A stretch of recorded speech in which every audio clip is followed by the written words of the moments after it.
요한계시록 3장 14절부터 19절까지 말씀 합독하시겠습니다. 라오디게아 교회 사자에게 편지하라. 아멘이시요 충정되고 참된 증인이시요 하나님의 창조의 근본이시니가 이르시되 내가 내 행위를 아노니 내가 차지도 아니하고 뜨겁지도 아니하도다. 내가 차든지 뜨겁든지 하기를 원하노라. 내가 이같이 미지근하여 뜨겁지도 아니하고 차지도 아니하니 내 입에서 너를 토하여 버리리라. 내가 말하기를 나는 부자라 하여 부유한 것이 없다 하나 내 곤고한 것과 가련한 것과 가난한 것과 눈먼 것과 벌거벗은 것을 알지 못하는도다.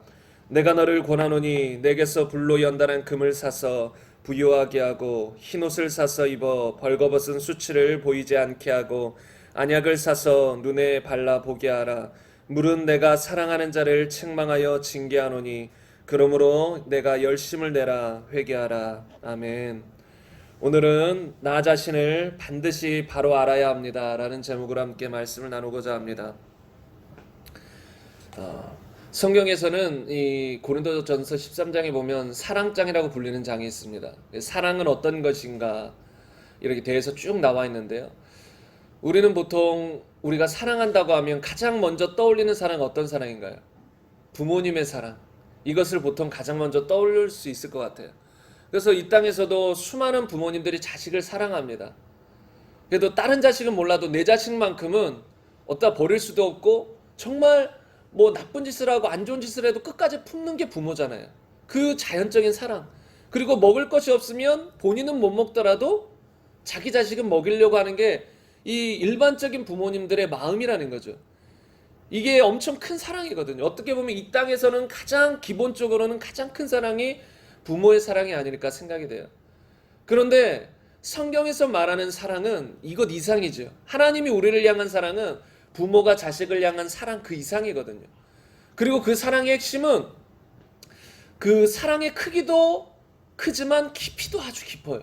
그러니까 우리는 주님의 사랑이 우리 부모님의 사랑보다 큰 것을 넘어서서 그 깊이도 알아야 돼요. 깊이가 무엇이냐면 우리는 자녀를 사랑할 때 지금 눈앞에 보이는 것만 사랑하거든요. 그러니까 이 땅에서 잘 먹고 잘 살았으면 좋겠다. 좀 어려움이 없었으면 좋겠다. 그런데 하나님은 그것을 넘어서서 사랑한다는 거예요.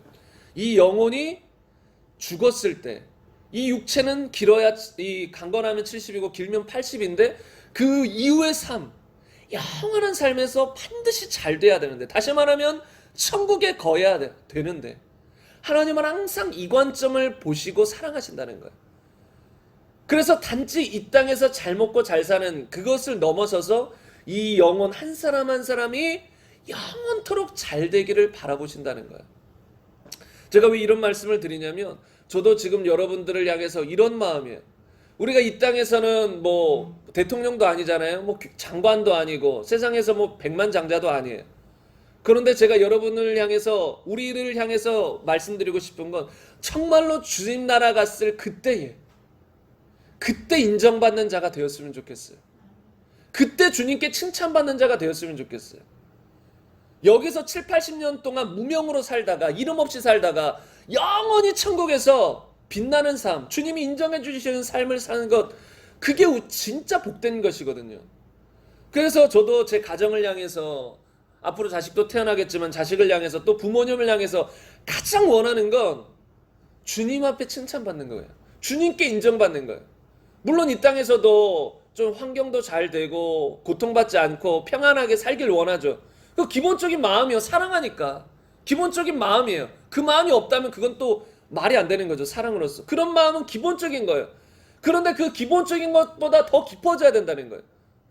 정말로 그 영혼이 주님 만났을 때 영원토록 행복할 수 있도록, 그때 잘 될 수 있도록 저는 그것을 간절히 바란다는 것이죠. 심지어 이 땅에서 굶어 죽더라도, 심지어 이 땅에서 멸시천대를 받더라도 주님께 인정받는 그런 인생이 되기를 간절히 바랍니다. 여러분들 지금 이곳에 나온 성도님들 너무나도 귀해요. 그런데 중요한 건 정말로 귀한데 주님 앞에 갔을 때 우리가 인정받아야 된다는 거예요. 주님 앞에 갔을 때. 오늘 여러분이 설교를 잘 들으시면 정말 신앙생활의 아주 기초 중에 기초거든요. 많은 사람들이 이 신앙생활의 기초를 제대로 쌓지 못하고, 다시 말하면 기초를 제대로 거치지 못하고 신앙생활하는 사람들이 많아요. 그러면 신앙생활을 10년, 20년을 해도 나중에 주님 앞에 절대 인정받지 못하는 바리새인 서기관과 같은 신앙생활을 할 수 있다는 거예요. 여러분, 정말로 저는 사랑으로서 여러분에게 오늘 설교를 또 함께 나누기를 원해요. 여러분이 그래서 정말 집중해서 오늘 설교를 함께 나눴으면 좋겠습니다. 정말로 기초 중에 기초며 우리 전 신앙생활을 통틀어서 아주 기초이며 중요한 부분이에요. 그래서 여러분이 이 말씀을 집중해서 한번 함께 들었으면 좋겠습니다. 첫 번째 먼저 나눌 것은 무엇이냐면, 여러분들도 다 아시다시피 누구에게나 멸망은, 죽음은 찾아옵니다. 우리가 이것은 항상 인식해야 돼요. 이런 말이 있잖아요. 태어난 날은 알아도 죽는 날은 모른다. 태어난 날은 여러분 다 아시잖아요. 생일을 아시면. 근데 죽는 날은 누구도 몰라요. 여러분보다 제가 먼저 죽을 수도 있고, 아니면 저는 100년, 120살까지 살 수도 있어요. 그건 모르는 거예요. 앞으로의 삶은 몰라요. 그러니까 우리는 언제 죽을지 모르기 때문에 항상 그 멸망에 대해서 대비하고 있어야 되는데, 그 멸망을 대비하지 못한 수많은 사람들이 성경에 나옵니다. 먼저 마태복음 24장 말씀 함께 보겠습니다. 우리 함께 읽겠습니다. 노아의 때와 같이 인자의 임함도 그러하리라. 홍수전에 노아가 방주에 들어가던 날까지 사람들이 먹고 마시고 장가들고 시집가고 있으면서 홍수가 나서 그들을 다 멸하게까지 깨닫지 못하였으니 인자의 임함도 이와 같으리라. 노아의 때 많은 사람들이 먹고 마시고 즐기고 그렇게 지냈어요. 근데 갑자기 홍수가 임했죠. 그런데 그때까지도 사람들이 깨닫지 못했어요. 여러분, 인생이라는 건 이렇게 찾아오는 겁니다. 인생의 멸망이라는, 죽음이라는 건 이렇게 찾아요. 누가 죽음을 예상합니까? 아무도 죽음의 날을 예상하지 못해요. 갑자기 찾아온다는 거예요. 하나님의 심판도 마찬가지예요. 아무도 예상하지 못한 그날에 심판하신 거예요. 노아의 날. 만약에 그들이 예상했다면 저렇게 멸망했을까요? 멸망하지 않았죠. 예상했으면. 근데 예상하지 못했어. 다 멸망했어. 인자의 임함도 마찬가지예요. 주님의 재림도 마찬가지예요. 아무도 예상하지 못한 그 시각에 오리라 그랬어요. 그래서 그날도 구원받는 우리에게는 구원의 날이지만 수많은 사람들에게는 멸망의 날이 될 것입니다. 멸망의 날. 근데 그 멸망은 갑자기 찾아온다는 거예요. 마태복음 24장 40절 이하에 한번 같이 읽겠습니다. 그때에 두 사람이 밭에 있음에 한 사람은 데려가고 한 사람은 버려둠을 당할 것이요, 두 여자가 맷돌질을 하고 있음에 한 사람은 데려가고 한 사람은 버려둠을 당할 것이니라. 마지막 날 주님이 재림할 때 우리는 공중으로 들림받아 주님을 영접할 거예요. 주님이 이 땅으로 오시잖아요. 내려오실 때 우리가 공중으로 먼저 올라가서 주님을 공중에서 영접해서 같이 이 땅으로 내려올 것인데, 그때에 두 사람이 밭에 있을 때 한 사람은 데려가고 한 사람은 버려둠을 당할 거예요. 두 여자가 맷돌질을 하고 있을 때 한 사람은 데려가고 한 사람은 버려둠을 당할 것이. 이것도 갑자기 일어나는 거예요. 그 전에 다 예상하고 있는 게 아니에요. 이런 날은 갑자기 찾아온다는 거예요. 심지어 지금 예배드는 이 순간에 이런 일이 벌어질 수도 있어요. 예배드리면 갑자기 한두 사람이 공중으로 올라가고 다른 사람 가만히 있고.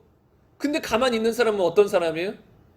멸망당하는 사람이에요. 주님을 영접하러 올라가지 못하는 사람들, 공중에서 주를 맞이하지 못하는 사람들은 멸망하는 사람이죠. 그 교회 안에서 그런 사람들이 있을 수 있다는 것이죠. 또 한 구절 더 보겠습니다. 누가복음 17장 28절 함께 읽겠습니다. 또 롯의 때와 같으리니 사람들이 먹고 마시고 사고 팔고 심고 집을 짓더니 롯이 소돔에서 나가던 날에 하늘로부터 불과 유황이 비오듯 하여 그들을 멸망시켰느니라. 여기서도 똑같이 나와요. 사람들이 먹고 마시고 사고 팔고. 이것 자체가 뭐 잘못된 건 아니죠. 그런데 그들은 멸망의 날이 임할 줄 몰랐어요. 그래서 그냥 이 땅이 전부인 것처럼 살았어요. 하나님 없는 삶을 살았다는 거예요. 그래서 롯이 소돔에서 나가는 그날에 갑자기 하늘로부터 불과 유황의 심판이 떨어져서 다 멸망했다는 거예요. 여러분, 인류는 이렇게 멸망할 것이요, 나중에도. 우리가 이것을 기억해야 한다는 것이죠. 한 가지 더 여러분과 이야기를 나누자면, 여러분도 다 아시는 부자와 거지 나사로도 있습니다. 그 부자는 이 땅에서 어떻게 지냈지요? 호화로운 삶을 지냈어요. 호화로운 삶을. 그래서 이 땅에 재물을 축적해 나가면서 정말 배불리 먹고 즐겁게 살았어요. 그러나 어느 날 그에게도 무엇이 찾아왔어요? 멸망, 죽음이 찾아왔어요.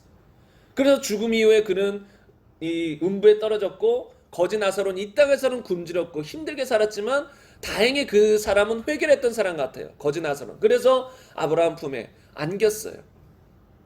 그래서 이제 부자가 이 음부에서 고통 중에 눈을 들어 아브라함을 보고 그렇게 고통하는, 그리고 이 나사로를 보내서 내 형제들 제발 그들만큼은 이 고통받는 곳에 오지 않도록 나사로를 보내서 그들에게 회개하라고 전해달라고 이렇게 고통 중에 외치는 그런 일이 벌어지잖아요.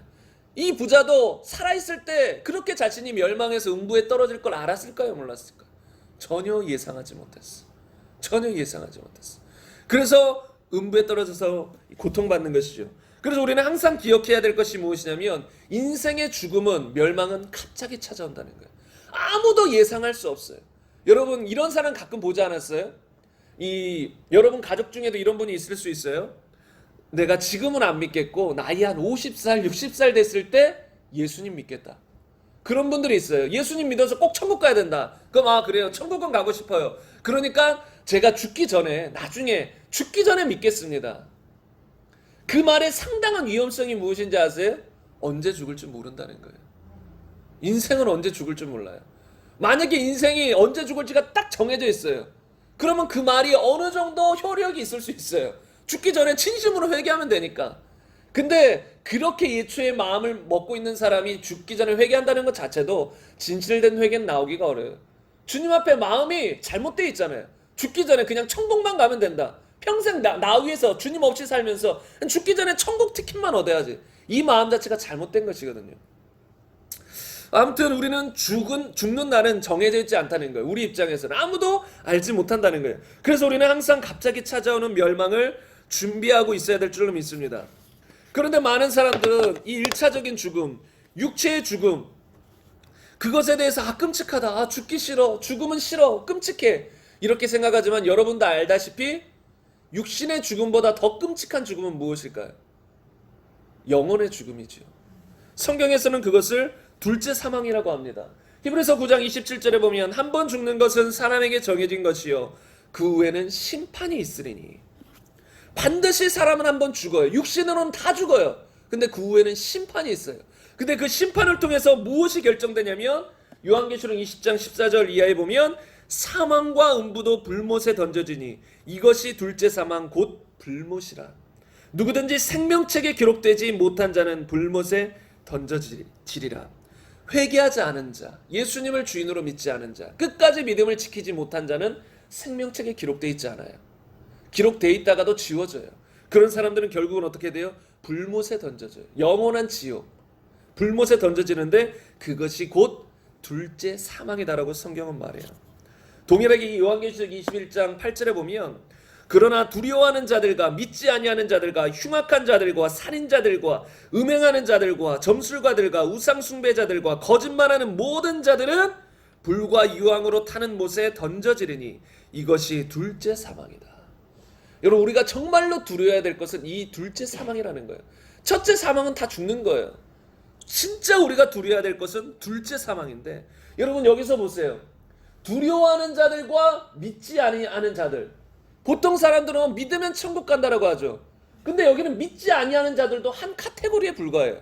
믿지 아니하는 자들 당연히 지옥 가요. 불과 유형. 그런데 믿지 아니하는 자들뿐만 아니라 믿는다고 말하면서 교회 다닌다고 하면서 두려워하는 자들, 흉악한 자들, 교회 다니면서 흉악한 자들, 살인하는 자들, 음행하는 자들, 점술가들, 우상숭배자들, 거짓말하는 모든 자들도 다 지옥 가게 됩니다.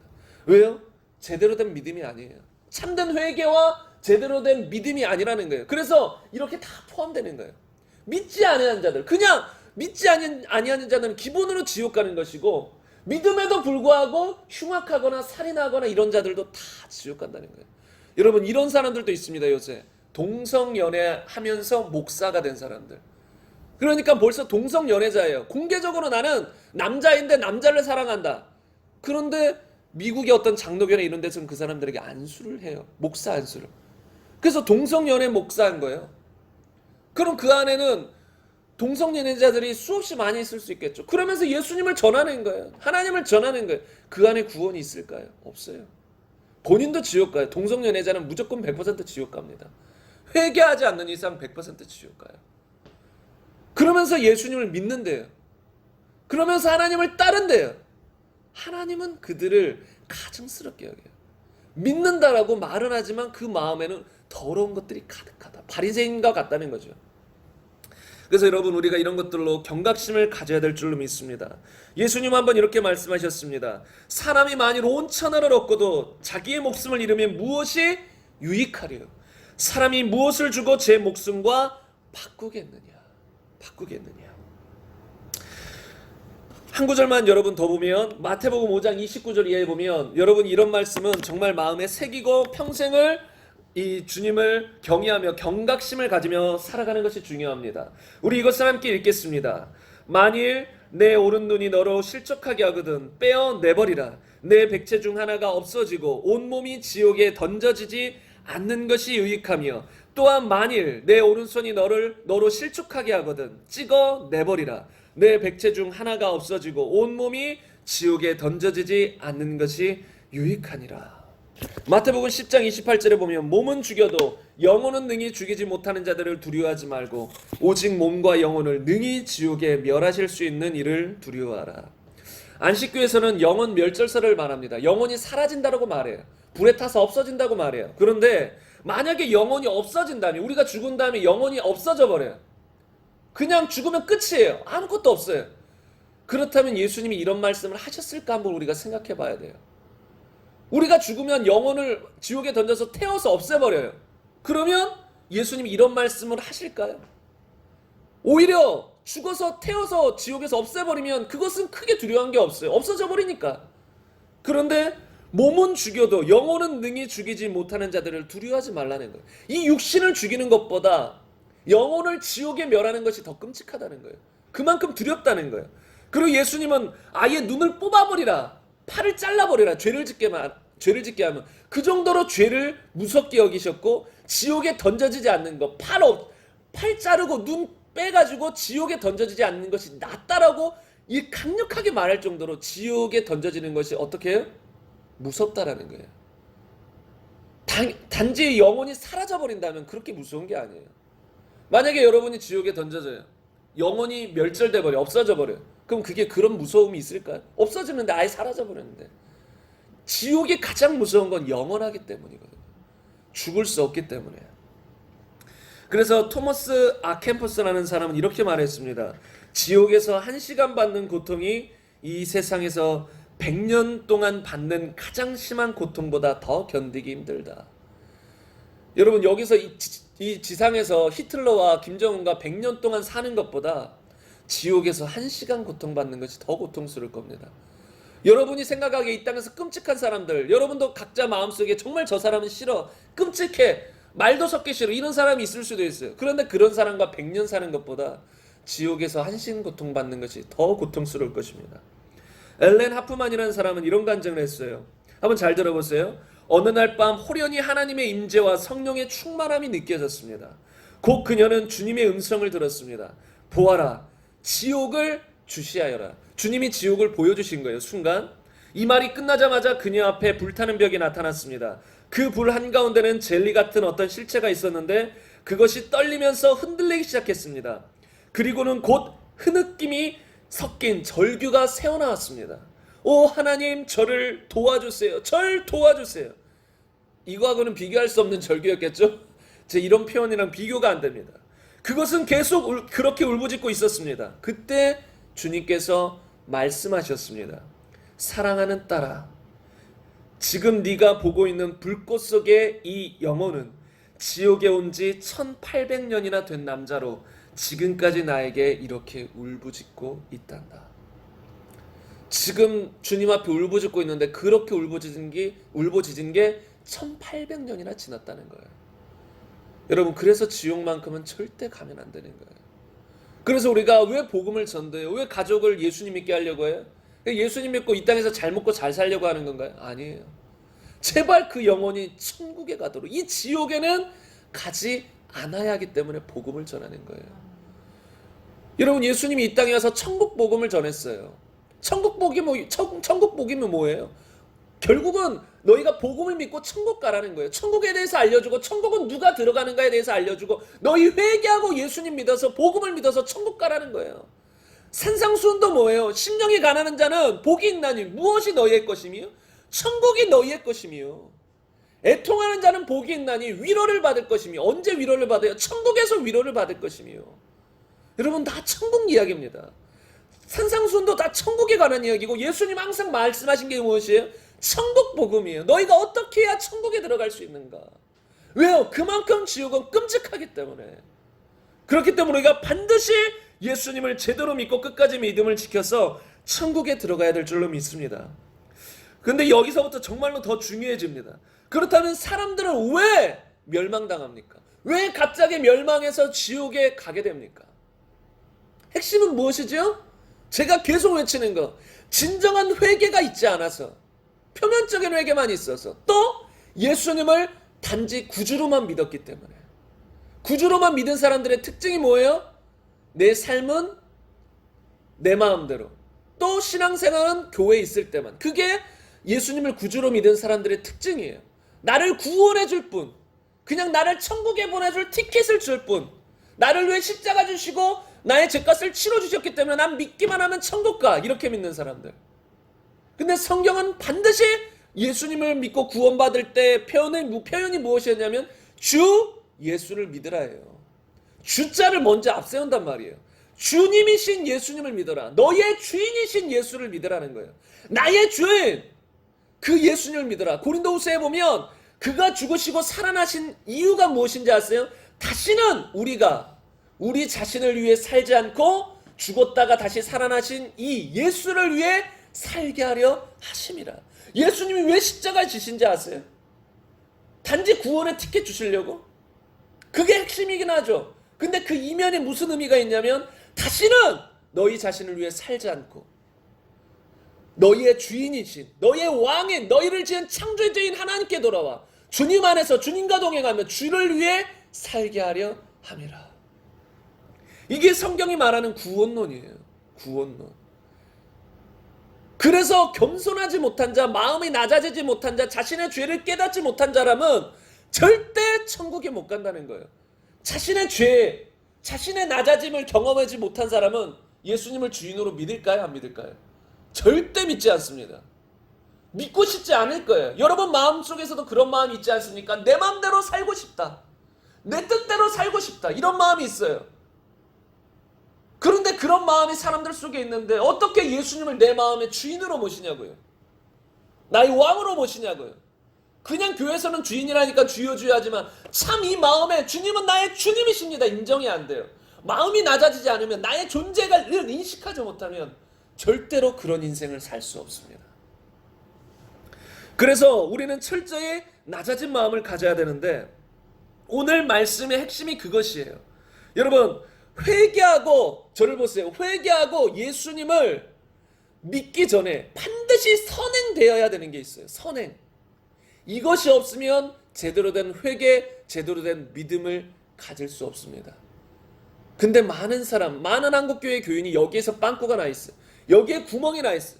그래서 회개도 믿음도 가짜인 경우들이 많아요. 그것이 무엇이냐면, 회개와 믿음 전에 선행되어야 되는 것은 자신의 영적인 실상을 봐야 돼요. 다른 말로 눈을 떠야 돼요. 많은 사람들이 눈이 감겨져 있어요. 그런 상태에서 신앙생활해요. 그러니까 멸망에 빠지는 거예요. 예수님이 그래서 이런 말씀을 하셨습니다. 다 같이 읽겠습니다. 그냥 두라. 그들은 맹인이 되어 맹인을 인도하는 자루다. 만일 맹인이 맹인을 인도하면 둘이 다 구덩이에 빠지리라 하시니. 예수님은 신앙생활 엉뚱하게 하는 사람들, 제대로 하지 못하는 사람들을 향해서 뭐라고 표현했어요? 맹인, 소경, 눈을 못 뜬 자라고 표현했다는 거예요. 그러니까 눈을 감고 신앙생활 하는 거예요. 둘 다 구덩이에 빠진다 했잖아요. 반대로 정말로 제대로 된 신앙생활, 천국 갈 사람은 어떤 사람이에요? 맹인이 아니죠. 눈 뜬 사람이에요. 눈 뜬 사람. 그래서 한 번은 나중에 말씀해 보면, 사도행전 말씀해 보면 하나님께서 사도 바울에게 명령하신 게 있어요. 사명을 줬을 때 무엇이냐면 이방 사람들에게 복음을 전하는데 복음의 처음이 무엇이냐면 그 눈을 뜨게 하여 그 이방 사람들을 회개하여 돌이키게 하는 거. 이게 사도 바울이 했던 거였거든요. 첫 번째가 뭐였어요? 그 이방 사람들의 눈을 뜨게 하여. 눈을 떠야 된다는 거예요. 눈을 떠야 내가 죄인인 걸 깨닫고 예수님이 정말 하나님인 걸 깨닫고 회개하고 돌이킬 거 아니에요. 근데 많은 사람들이 이 실상을, 자기 자신의 실상을 제대로 보지 못한다는 거예요. 그래서 교회에 다녀서 장로님이 되고 권사님이 되고 목사님이 돼도 평생을 주의 말씀을 전한다고 해도 지옥 가는 거예요. 자기 실상을 못 봤어요. 말씀을 그냥 앵무새처럼 전했을 뿐이지 그 말씀이 말하는 너의 실상을 보지 못했다 이거예요. 말씀이 지금 말하고 있는 그 실상, 너에 관한 실상을 보지 못하고 앵무새처럼 말만 전했다는 거예요. 그런 사람들은 어떻게 돼요? 결국은 지옥 간다는 거예요. 그래서 우리가 가장 알아야 될 것이 여러분 우리 자신의 실상을 알아야 돼요. 내 현 주소를 알아야죠. 소크라테스가 이런 말 했잖아요. 너 자신을 알라. 근데 제가 봤을 때 소크라테스도 그 말을 했지 그 말대로 자기 자신 몰랐어요. 겉으로 보이는 육적으로 다른 사람들보다 조금 더 자기 자신을 파악했을진 몰라도 진짜 자신의 영적 실상을 파악을 못해요. 예수님을 알지 못하고선 자신의 실상을 파악 못합니다. 여러분 근데 우리가 어느 정도의 위치에 있는지를 반드시 알아야 돼요. 여러분 아까 말씀드렸던 부자와 거지 나사로 이야기에서 부자는 자신의 실상을 알았나요? 몰랐나요? 몰랐어요. 자신은 잘 나가는 줄 알았어요. 지금 세상에서 수많은 사람들이 떵떵거리며 사는 것처럼 부자는 호화롭게 아주 즐기며 살았어요. 나는 잘 나가! 그러다가 결국 지옥 갔잖아요. 갑자기 멸망이 죽음이 이르러서 지옥 갔다는 거예요. 여러분 여기서 말해주는 게 뭐예요? 부자는 실상을 못 봤어요. 자기 자신에 대한 실상을 못 봤다는 거예요. 여러분 우리도 마찬가지예요. 저도 두렵고 떨리는 마음이 있어요. 이렇게 말씀을 전했지만 말씀은 잘 전했지만 그 말씀을 통해 제 자신을 보지 못했다면 나의 실상을 보지 못하고 진정한 회개와 믿음 가운데 살지 못했다면 나중에 변절됐다면 저도 주님 앞에 서지 못합니다. 그래서 여러분 무엇보다도 항상 내 자신을 살펴야 될 줄로 믿습니다. 여러분 자신을 그냥 내가 좀 후반부에 다시 말씀드리겠지만 내가 내 스스로 판단하는 것 말고 나는 이런 사람이야 그래도 나는 신앙생활 이거 말고 성경이 말하는 내가 누군가 이거예요. 하나님 보시기에 나는 어떤 사람인가? 여러분 많은 사람들이 교회 다니면서 하나님 보시기에 나는 뭐 믿음 있는 사람이야. 나는 꼭 천국 갈 거야. 이렇게 생각하지만 실상은 하나님 보시기에 그렇게 생각 안 하거든요. 여러분 마태복음 7장 21절 이하에 제가 자주 드리는 말씀인데 나더러 주여 주여 하는 자마다 다 천국에 들어갈 것이 아니요. 다만 하늘에 계신 내 아버지의 뜻대로 행하는 자라야 들어가리라. 그날에 많은 사람이 나더러 이르되 주여 주여 우리가 주의 이름으로 선지자 노릇하며 주의 이름으로 귀신을 쫓아내며 주의 이름으로 많은 권능을 행하지 아니하였나이까 하리니 그때 내가 그들에게 밝히 말하되 내가 너희를 도무지 알지 못하니 불법을 행하는 자들아 내게서 떠나가라 하리라. 여러분 이 사람들은 주의 이름으로 선지자 노릇했어요. 귀신도 쫓아냈어요. 어찌 보면 주님의 사역자급일 수도 있어요. 사명자급일 수 있어요. 그런데 보세요. 자신들의 실상을 알았습니까? 몰랐습니까? 몰랐어요. 그렇게 예수님의 이름으로 사역도 했어요. 그런데 자신의 실상을 알지 못했다라는 거예요. 여러분 이게 무서운 거예요. 이게 두려운 거예요. 마지막 날에 주님이 정말 우리의 실상을 드러내실 것인데 그때 내가 알고 있는 나의 실상과 주님이 말하는 나의 실상이 다르다면 끔찍한 거 아니에요? 나는 그래도 주님께 인정받은 줄 알았는데 마지막에 주님이 날 보고 난 널 모른다 이래버리면 너는 평생 불법을 행하며 살았다 이래버리면 여러분 어떡하실 거예요? 끔찍한 거 아닙니까? 그래서 여러분 이 땅에서 우리가 시급하게 알아야 될 건 나의 실상을 알아야 된다는 것입니다. 여러분 노아 때도 많은 사람들이 시집가고 장가갔습니다. 롯 때 소돔과 고모라가 망할 때도 많은 사람들이 시집가고 장가가고 먹고 마시고 여러분 그것이 잘못된 게 아니잖아요. 여러분 지금도 수많은 사람들이 시집가고 장가가고 그리스도인들이 먹고 마셔요. 먹고 안 마시면 어떻게 살아요 우리가? 여러분 먹고 안 마셔봐요. 일주일도 못 버텨요.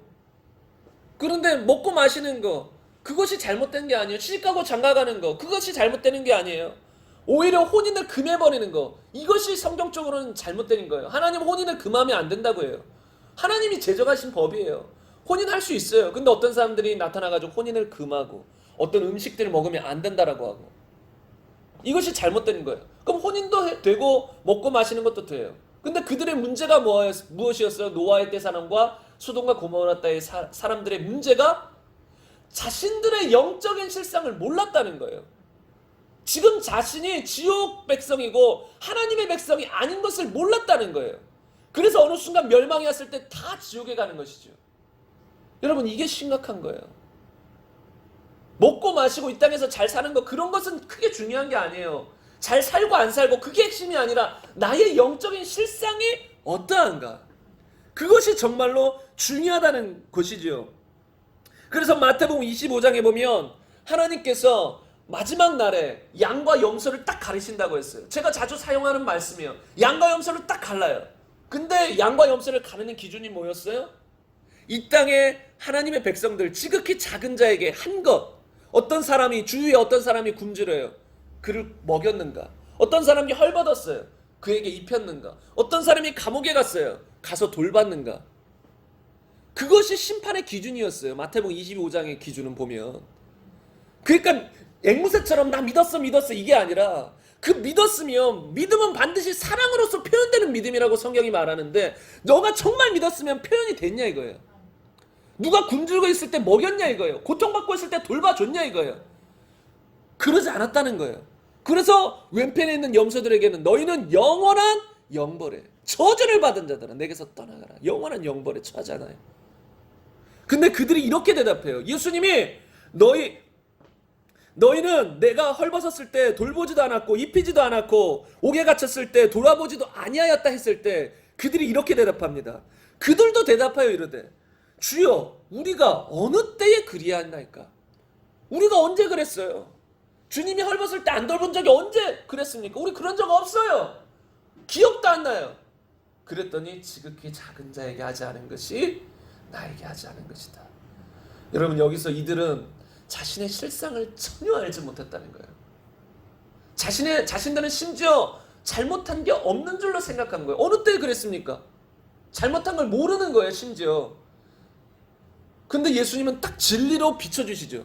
이 땅에 나의 형제들, 지극히 작은 자들에게 하지 않은 것, 그들에게 사랑을 베풀지 않은 것, 그게 곧 나에게 하지 않은 것이다 하면서 그들을 심판하시거든요. 그래서 후반부에 나오겠지만 여러분, 우리는 나의 기준과 나의 생각으로 나의 실상을 못 봅니다. 내 판단으로. 무엇으로 봐야 돼요? 주님의 말씀인 진리로 봐야 돼요. 주님의 진리는 분명하잖아요. 내 판단으로 나는 주님께 잘못한 거 없어. 근데 주님은 너 나에게 잘못했어. 넌 나를 돌보지도 않았어. 왜? 지극히 작은 자에게 하지 않은 것이 나에게 하지 않은 거야 라고 주님은 지적하신다는 거야. 이 진리를 통해서 나를 봐야, 아, 내가 지금 신앙생활 제대로 하고 있지 않은 거구나. 교회는 다니지만, 직분자지만 주의 말씀과는 동떨어져 살고 있구나. 이걸 발견할 때, 다른 말로 이렇게 해서 나를 볼 수 있는 눈이 열릴 때 무엇이 일어나요? 진정한 회개가 일어나는 거예요. 이걸 보지 못하고 신앙생활하면 그냥 잘하는 줄 알고 살아요. 근데 이걸 봐야 된다는 거예요. 나의 실상이 어떠한가. 근데 이 실상을 보지 못했던 대표적인 인물이 있습니다. 누굽니까? 서기관과 바리새인들. 그들은 자신들을 의롭다고 생각해요. 그래서 그들을 향해서, 그래서 누가복음 6장 말씀에 보면 어찌하여 형제의 눈 속에 있는 티는 보고 너의 눈 속에 있는 들보는 깨닫지 못하느냐? 너는 내 눈 속에 있는 들보를 보지 못하면서 어찌하여 형제에게 말하기를 너의 눈 속에 있는 티를 빼내게 하라 하느냐? 다시 말하면 이들은 자기 눈 속에 있는 들보, 이게 뭐예요? 자신이 얼마나 무너져 있고 망가져 있고 허물이 많고 죄가 많은 자신의 실상을 보지 못한다는 거예요. 근데 자신의 실상은 보지 못하고 자신은 속이 더러우면서 다른 사람 조금 잘못한 거, 조금 흠이 있는 거, 그것만 잡고 돌아다니는 거예요. 그리고 정죄하며 돌아다니는 거예요. 비판하며 돌아다니는 거예요. 이게 서기관과 바리새인들이 하는 일이죠. 그래서 예수님은 서기관과 바리새인들에게 마태복음 23장에 보면 화 있을진저, 다른 말로 저주를 받은 자들아 이거예요. 화 있을진저 저주를 받은 자들아 외식하는 서기관과 바리새인들이여 너희가 박하와 회당과 근처에 11조는 들이되 율법에 더 중한 바 정의와 긍휼과 믿음은 버렸도다. 여러분 이들은 11조 잘 드렸어요. 그래서 보세요. 11조 잘 드리면서 자신들은 신앙생활 잘하는 줄 알아요. 근데 주님이 지적하시죠. 11조보다 더 중요한 게 있다. 너희는 그것을 버렸다. 정의를 버렸다. 믿음을 버렸다. 그게 더 중요한데 너희는 그것을 버렸다. 자신들의 실상을 못 보는 거예요. 여러분 우리가 교회 생활하면서 나름 뭐 말씀도 보고 기도도 하고 뭐 성금도 하고 이런저런 생활을 할 수 있어요. 그런데 중요한 건 주님은 단지 그것을 보지 않는다는 걸 우리가 알아야 되는 거예요. 주님은 항상 무엇을 보시냐면 우리의 마음의 숨은 뜻, 숨은 의도, 숨은 동기를 보세요. 우리 마음에 무엇이 있느냐를 봐요. 그래서 여러분들이 이 진리로 우리를 비춰봐야 되는데 예수님은 또 이렇게 서기관과 바리새인들에게 이렇게 말합니다. 장과 대접의 겉은 깨끗이 하되 그 안에는 탐욕과 방탕이 가득하게 하는도다. 눈먼 바리새인이요. 여기서도 무엇이 멀었다 그래요? 눈이 멀었다. 눈먼 바리새인이요. 왜요? 자신을 못 보는 거예요. 제대로 못 보는 거예요. 눈이 멀었다는 거예요. 교회를 다니면서도 눈이 멀었다. 그래서 너희는 먼저 안을 깨끗이 하라. 그리하면 겉도 깨끗이 되리라. 그리고 이와 같이 너희도 겉으로는 사람에게 옳게 보이되 안으로는 외식과 불법이 가득하도다. 여러분 이런 외식하는 사람들의 특징이 뭔지 아세요? 자신을 못 보는 사람들의 특징? 사람에게 옳게 보이는 거예요. 그리고 나름 그들에게 인정을 받아요. 사람들에게. 그런데 예수님은 뭐라고 하세요? 안으로는 속으로는 외식과 불법이 가득하도다. 외식과 불법이 속에는 가득하다. 누가복음 18장 19절 이하에 보면 또 이렇게 말합니다. 또 자기를 의롭다고 믿고 다른 사람을 멸시하는 자들에게 비유로 말씀하시되 두 사람이 여러분 보세요. 두 사람이 기도하러 성전에 올라갔어요. 한 사람은 바리새인, 한 사람은 세리예요. 근데 바리새인은 어떻게 기도할까요? 올라가서 주님 죄를 졌습니다. 용서해 주세요. 주님 앞에 대역죄인입니다. 죄인 중에 대개수입니다. 용서해 주세요. 이렇게 기도 안 합니다. 성경에 보면 하나님이요. 나는 다른 사람들과 같지 않습니다. 나는 토색, 불의, 가늠하는 자들과 같지 않습니다. 또 나는 소득의 11조를 드립니다. 또 금식까지 합니다. 이렇게 기도하는 거예요. 하나님, 난 이런 삶을 삽니다. 하나님 앞에서 막 나는 잘하고 있습니다. 막 이러는 거예요. 근데 세리는 뭐라고 해요? 멀리 서서 눈도 들지 못하고 하늘도 쳐다보지 못하고 가슴을 치며 통곡하며 하나님 불쌍히 여겨주세요. 나는 죄인입니다. 나는 죄인입니다. 이 모습, 이 예화를 드시면서 예수님이 뭐라고 해요? 그 둘 중에 누가 의롭다 하심을 얻었겠느냐? 바리새인이 아니라 세리라는 거예요. 세리라는 거. 이 바리새인들은 자신의 의를 나타내면서 자신의 실상을 보지 못했어요. 그래서 예수님은 그들을 향해서 눈먼 바리새인들이에요. 눈이 멀었다는 거예요.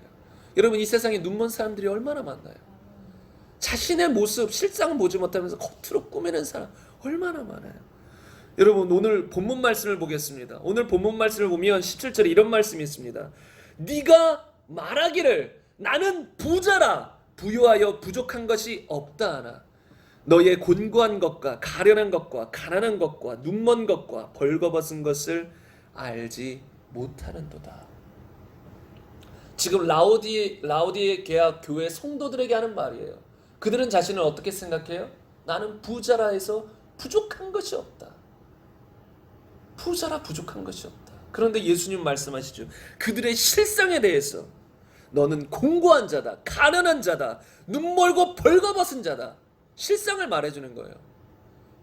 여러분 근데 이 사람들이 이것에서 돌이키지 않으면 이 사람들 다 멸망하는 것입니다. 그래서 여러분 성경이 말하는 건 우리에게 무엇을 요구하냐면 너희의 눈이 띄어져야 한다. 신앙생활의 출발점, 기초는 뭐예요? 우리의 눈이 띄어지는 거예요. 제대로 보아야 되는 거예요. 제대로 보지도 않고 회개하고 믿는 것 엉뚱한 거예요. 엉뚱한 거. 제대로 못 가는 거예요. 여러분 우리는 천국을 향해서 나아가요. 정확한 목적지를 향해 나아가요. 근데 눈 감고 어떻게 나아가요? 여러분 등산을 해보신 분은 모르겠지만 등산을 해보려면 항상 목적지인 꼭대기를 바라봐야죠. 등산의 꼭대기 목적지를 바라봐야죠. 근데 눈을 감고 어떻게 가요? 눈을 감고 가다 보면 꼭대기로 갈 수 있습니까? 정상으로? 아니죠. 가다 보면 다시 땅으로 내려와요. 어디로 가는지 몰라요. 구덩이에 있으면 다 빠져버리고. 여러분 우리 눈을 감아서는 안 된다는 거예요. 신앙생활의 출발점은 눈을 떠야 된다는 거예요. 그래서 오늘 본문 말씀을 함께 다 같이 읽었으면 좋겠습니다. 이 두 구절만 다 같이 읽겠습니다.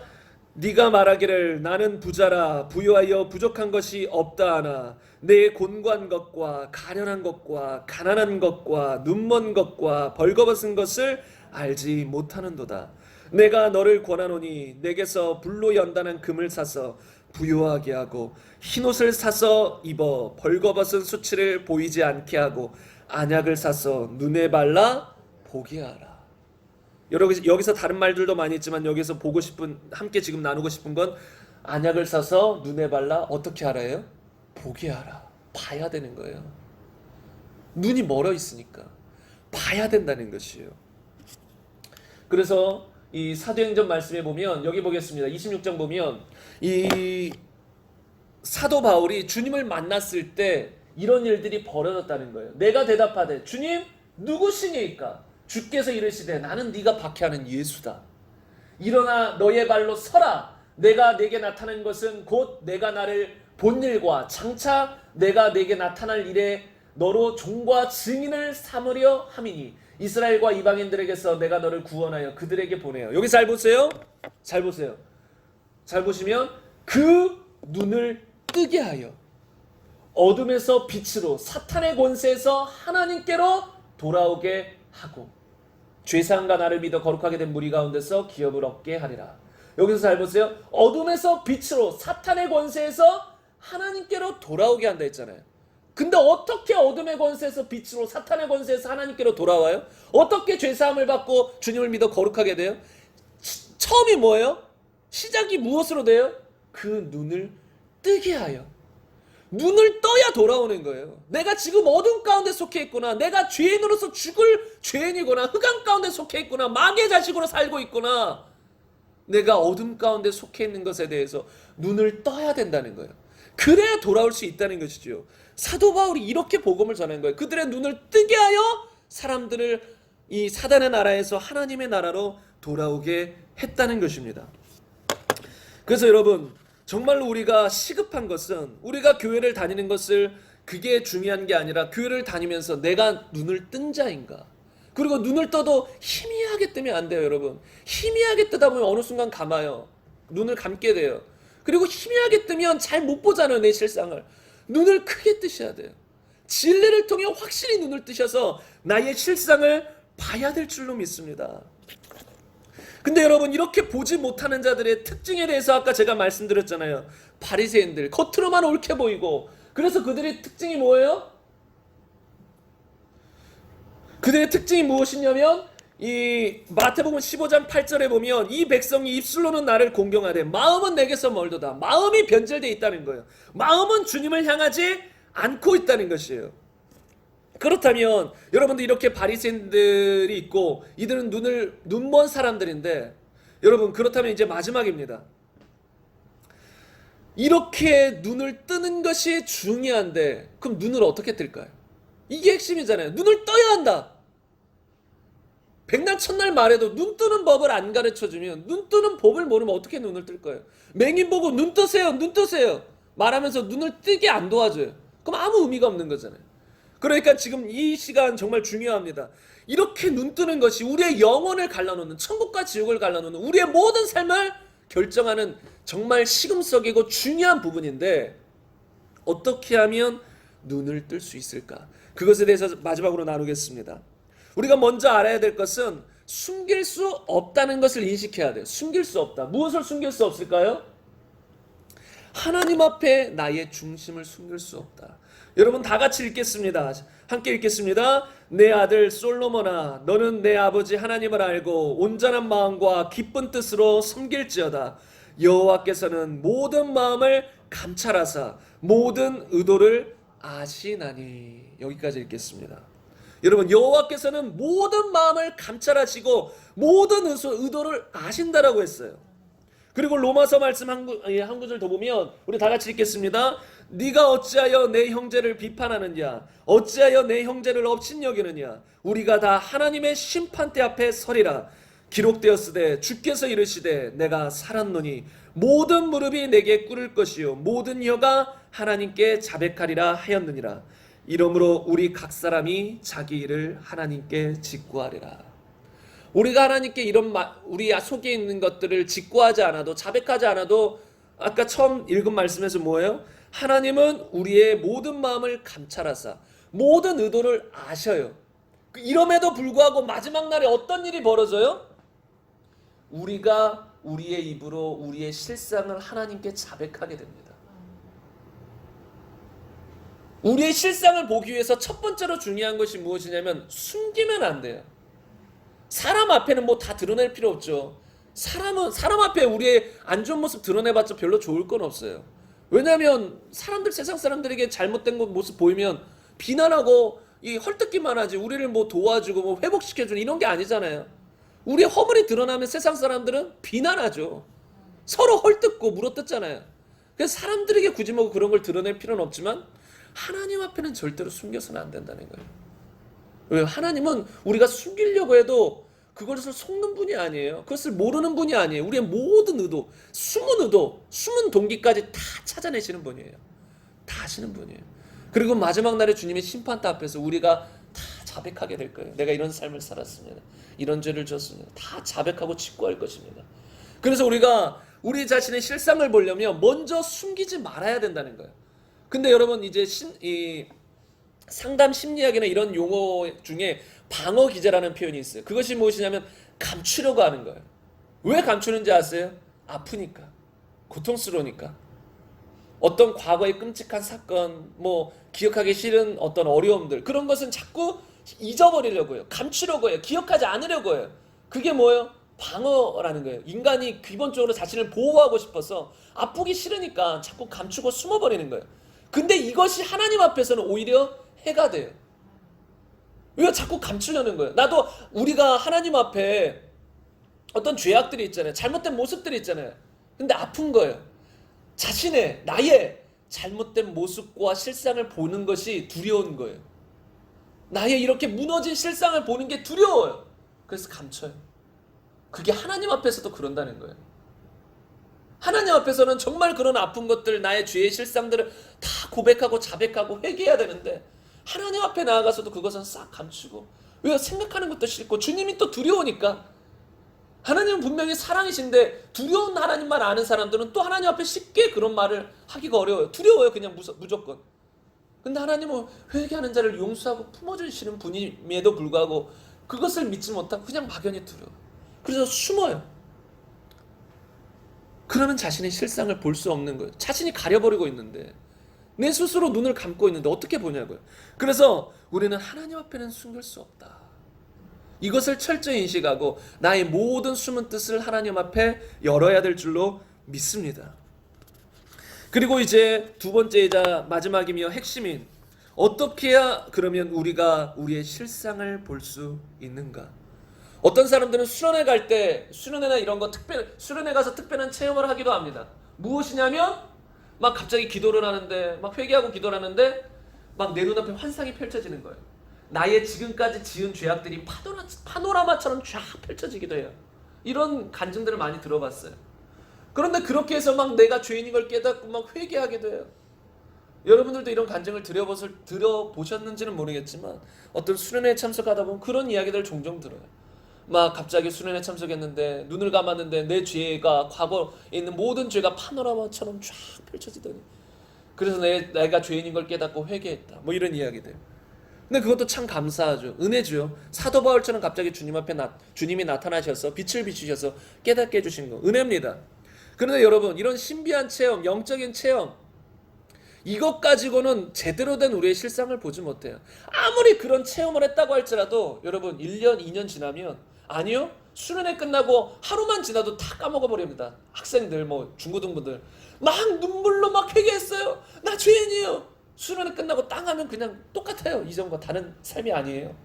자기가 죄인인 거 다 잊어버려요. 물론 그 은혜가 헛된 것은 아니지만 중요한 것은 그런 체험을 넘어서서 그 체험 속에서 우리가 가장 이 체험을 넘어서서 무엇이 있어야 되냐면 하나님의 진리 말씀이 있어야 돼요. 제가 중간중간 계속 표현했지만 진리로 나를 보지 못하면 제대로 보는 게 아니에요. 그래서 우리가 눈을 뜨고 제대로 보는 방법이 뭐예요? 진리를 아는 거예요. 진리를 알아야 그 진리를 통해서 우리가 자유롭게 되는 거예요. 예수님은 요한복음 8장 32절에서 이렇게 말씀하셨습니다. 진리를 알지니 진리가 너희를 자유롭게 하리라. 야고보서 1장 23절 이하에 보면 누구든지 말씀을 듣고 행하지 아니하면 그는 거울로 자기의 생긴 얼굴을 보는 사람과 같아서 자기 자신을 보고 가서 그 모습이 어떠했는지를 곧 잊어버리거니와. 여기서는 누구든지 말씀을 듣고 행하지 아니하면 그는 거울로 자기 생긴 얼굴을 보는 사람과 같다라고 표현했어요. 그 말씀을 무엇으로 비유한 거예요? 거울과 같다라는 거예요. 말씀이. 그러니까 자기 자신을 비춰볼 수 있는, 자기 자신을 바라볼 수 있는 그게 뭐예요? 진리라는 거예요. 말씀을 통해 내 자신을 봐야 된다는 거예요.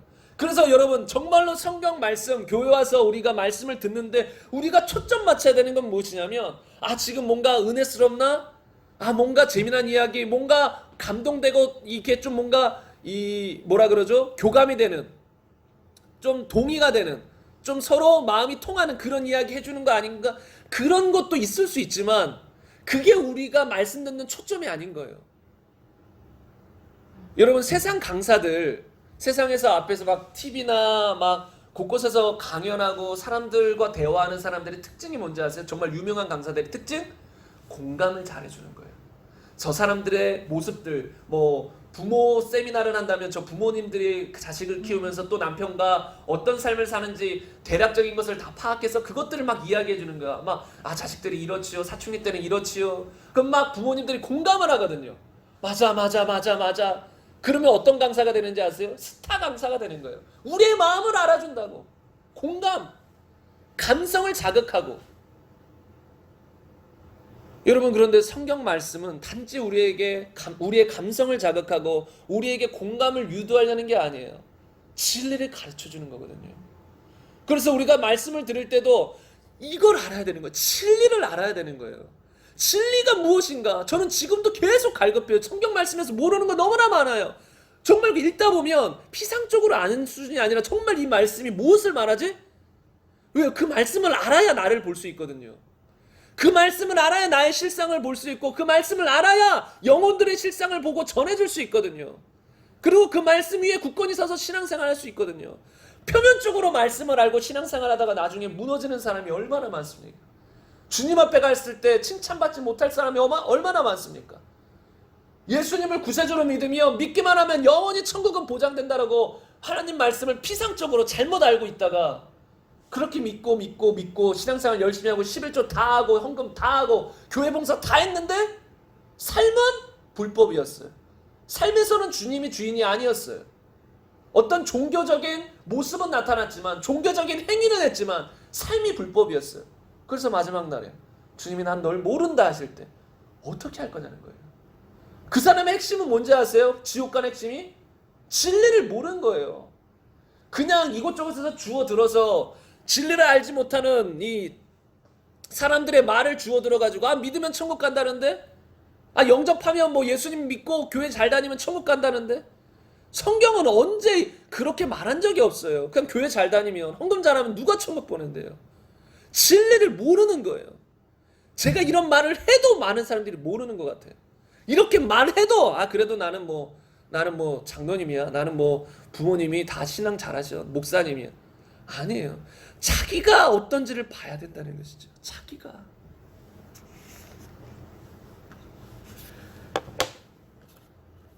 많은 사람들이 주님이 진리를 말하기 전에는 자신의 실상을 못 봐요. 나더러 주여 주여 하는 자마다 다 천국에 들어갈 것이 아니다. 마지막 날에 그런 심판을 받을 때도 그들은 몰랐어. 주님이 진리를 말해주자. 불법을 행하는 자들아 내게서 떠나가리라. 주님이 말해줄 때 그때 그들은 깨달아요. 왜 그전까지 불법을 행하는 자들아 내게서 떠나가리라 하는 진리를 모르는 거예요. 이해가 가세요? 불법을 행하는 자들은 절대로 천국에 들어갈 수 없다. 성경에 곳곳에 나옵니다. 요한계시록에도 나오고 갈라디아서도 나오고 고린도 그 전후서에도 나오고 절대로 불의를 행하는 자들, 불법을 행하는 자들, 음란한 자들, 우상 숭배하는 자들, 탐욕하는 자들, 거짓말하는 자들 이런 자들 절대 천국에 못 들어간다라고 계속해서 경고하고 있는데 그 진리를 모르는 거예요. 교회에서 들어는 받겠지만 액면 그대로 진리를 받아들이지 않았다는 건 모른다는 거예요. 아 그냥 뭐 그렇겠지. 그러나 난 믿으니까 천국 가겠지. 피상적으로 진리를 알지 정말 아 이거 이렇게 살면 지옥 가네? 이걸 모르는 거예요. 그러니까 살고 있을 때 그 진리를 모르니까 자기에 대해서 실상을 못 보고 마지막 날 주님 앞에 심판받을 때 그때 주님이 불법을 행하는 자는 지옥이다라고 진리를 말해줬을 때 그때 실상을 아는 거예요. 나의 실상. 난 지옥 갈 사람이었구나. 그땐 늦잖아요. 그땐 회개할 기회가 있는 게 아니에요. 지금 살아있을 때 주님이 재림하시기 전에가 회개할 기회입니다. 그래서 여러분 정말로 진리를 아셔야 돼요. 진리 아니고서는 우리의 영적인 경험도 여러분의 눈을 뜨게 못합니다. 제대로. 우리가 아무리 영적인 경험을 해도 그것이 다 하나님으로부터 올까요? 아니에요. 진리가 없는 사람이 영적인 경험을 하다 보면 자꾸 마귀가 그 안에 잘못된 영적인 경험들을 심어준다고요. 그래서 영적인 경험도 온전한 게 아니에요. 심지어 저도 어떤 환상을 보고 꿈을 꾸고 잘 안 믿어요.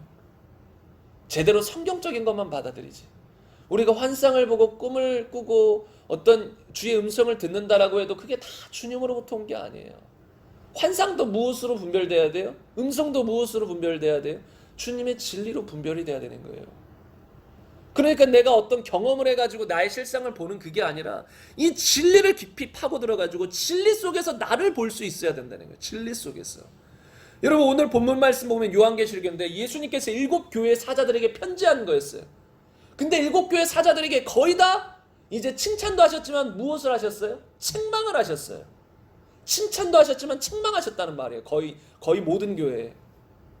그런데 그렇게 예수님이 책망하시기 전까지 다시 말하면 예수님의 책망 자체도 진리거든요. 하나님 말씀이니까. 그 진리의 말씀으로 그들을 책망하시기 전까지 그들은 자신의 실상을 보지 못하고 살았어요. 7교회들이 자신의 실상을 제대로 보지 못하고 대부분의 7교회가 그렇게 살아갔다는 거예요. 근데 언제 자신의 실상을 봐요? 예수님의 말씀이 그 안에서 나올 때, 그 말씀에 직면할 때 나의 실상을 보게 되는 거예요. 그런 사람은 땅을 치고 후회하죠. 내가 이런 사람이었구나. 내가 뜨뜻미지근한 사람이었구나. 주님이 나를 토해내버린다고 하시는구나. 심각해지는 거예요. 그때부터. 라우디에아 교회 오늘 교회에게 무엇이라 했어요? 차지도 않고 뜨겁지도 않다. 그래서 내가 너를 토하여 버리겠다. 그러니 빨리 회개하라. 이렇게 말씀하시는 거거든요. 빨리 회개하라. 근데 그들은 그 전에 그 실상을 알았어요? 몰랐어요? 몰랐다는 거예요. 교회 잘 다녔을 거예요, 이 사람들. 그러니까 차갑지도 않았죠. 차갑지도 않고 뜨겁지도 않고 다시 말하면 주님을 향해서 온전히 열심을 품고 주님을 믿고 살아가는 것도 아니고 아예 세상으로 나가서 교회 안 다니는 것도 아니고 교회는 다니고 주님을 믿는다고 하고 헌금생활도 하고 찬양도 하고 하는데 이 마음속에 주님을 향한 사랑과 열정이 다 식어버린 거예요. 주님을 향한 어떤 믿음을 지켜서 이렇게 전진해 나가는 마음이 다 식어버린 것이죠. 첫사랑을 잃어버린 거예요. 돌이켜야 된다는 거예요.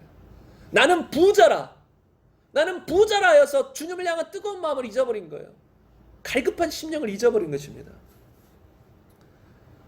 여러분 그래서 이들에게 7교회에게 빛을 비춰준 건 주님의 진리예요. 주의 말씀이에요. 여러분이 그래서 왜 성경을 읽어야 되는지 아세요? 왜 성경을 더 가까이 해야 되는지 아세요? 여러분 성경 일주일에 한 번 읽고 한 달에 한 번 읽고 이러지 맙시다. 우리 정말로 성경을 더 가까이 해야 됩니다. 성경을 자꾸 읽고 처음엔 뭐가 뭔지 모를 수도 있어요. 읽다 보면 그 안에서 빛이 자꾸 비춰져요. 그래서 내 실상을 보게 되고 나의 가치가 나의 생각 속에 주님의 뜻이 아닌 세상적인 가치가 마귀가 심어준 생각들이 보인단 말이에요. 그럴 때마다 나를 비춰보고 바꾸고 살아가야 된다는 것이죠. 여러분 구약 성경에서 보면 거짓 선지자가 나옵니다. 여러분 하나님의 말씀이 아닌 엉뚱한 말을 해가지고 틀렸다. 그것도 거짓 선지자예요. 그러니까 잘못된 말을 해도 거짓 선지자예요. 그런데 또 어떤 거짓 선지자가 있었냐면 구약 성경에서는 오냐오냐 하는 거짓 선지자가 있었어요. 그러니까 많은 거짓 선지자의 무리가 이 백성들을 향해서 오냐오냐 한 거예요. 아, 지금 잘 되고 있습니다. 잘하고 있습니다. 하나님이 당신들 축복하실 것입니다. 이래서 지금 현 시대에도 목회자들 중에 거짓 목회자가 있을 수 있다는 거예요. 왜냐하면 성도들은 지금 죽어가고 있거든요. 회개하지 않아서, 예수님을 제대로 믿지 않아서 죽어가고 있는데 오냐오냐 하는 거예요. 여러분, 교회 잘 나오시니까 참 행복합니다. 아, 헌금도 잘하시고 신앙 좋으시네요. 믿음 좋으시네요. 여러분, 잘되고 영혼이 잘된 같이 범사가 잘되고 강건하길 축복합니다 막 하면 많은 사람들이 아멘 이럽니다. 제가 조금 이렇게 패러디 했지만 이런다고요. 정말 영혼이 잘된 같이 범사가 잘되고 강건하길 원합니다 하면 아멘. 그리고 여러분 회개하십시오 하면 가만. 여러분, 이래서 거짓 선지자라고 불리는 거예요. 지금 많은 목회자들이. 왜냐하면 성도들은 죽어가고 있다고요. 성도도 아니라고요. 그냥 교회만 나올 뿐이지. 그럼 그들을 향해서 무엇을 외쳐줘야 되냐면 회개하라를 외쳐줘야 되는 거예요. 회개하라. 제가 과거에 어떤 교회 부교역자 했을 때 어떤 이 사람이 강사로 와가지고 했는데 말씀을 듣는 내내 불편했었어요. 얼마나 불편했냐면 막 무슨 뭐 축복받아서 무슨 차를 사고 막 이런 얘기를 하는 거예요. 물론 하나님이 축복해 주세요. 이 땅에서도 그런 것들을 할 수도 있어요. 근데 말씀의 초점이 그건 거예요. 회개하고 예수님 잘 믿고 영혼이 잘 되는 게 초점이 아니라 그냥 이 땅에서 잘 되고 잘 먹고 잘 살, 이걸 하나님의 축복의 전부이고 핵심인 것처럼 말하니까 마음이 너무나도 열받더라고요.